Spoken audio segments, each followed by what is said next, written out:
हुजूर को दफन करके लौटे, तदफीन से फारग हुए, कब्र मुबारक में उतारा, हुक्म पूरा किया।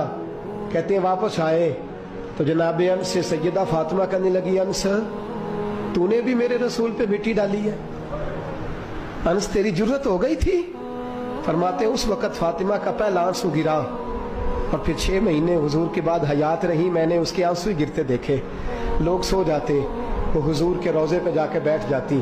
कहते मैं समझाता बहलाता, लेकिन फातिमा कहती अली सब्र अपनी जगह, कर्म अपनी जगह। और मैं तुझे क्या बताऊं, बहन भाई पहले सारे चले गए, वालदा पहले छोड़ गई, अब हुजूर अलैहिस्सलातु सलाम ने भी पर्दा डाल लिया है, मुझे चाह और जानिब कुछ दिखाई नहीं देता। कहते 6वां महीना था हुजूर के विसाल को। एक दिन मुस्कुराती हुई फातिमा घर आई रोजे से रात को बच्चों के साथ, तो शेर खुदा कहने लगे, मैंने कहा फातिमा बड़े दिनों के बाद मुस्कुराते देखा, क्या बात है? तो कहने लगी अली आज मेरी आंख लग गई थी, मुझे हुजूर ख्वाब में मिले हैं, तो मुझे हुजूर ने कहा तू रोती क्यों है? तो मैंने कहा महबूबा मेरा दिल नहीं लगता। तो फरमाया बेटी तैयारी कर, तू मेरे पास आने वाली है। हजरत अली फरमाते बस फातिमा बीमार हुई, चंद दिन गुजरे तो मुझे बुलाया और कहने लगे अली वक्त जाने का आ गया है, ये अली के घर की है इज्जत अली से सुनते, नबी के घर की है इज्जत नबी से सुनते। वो जिसने मुअज़्ज़ज़ किया घराने को, हुसैन पाल के जिसने दिया जमाने को, जाने का वक्त आ गया है अली।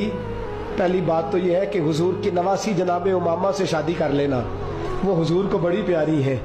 और दूसरी बात यह है कि मेरे हसन हुसैन इनका खास ख्याल रखना।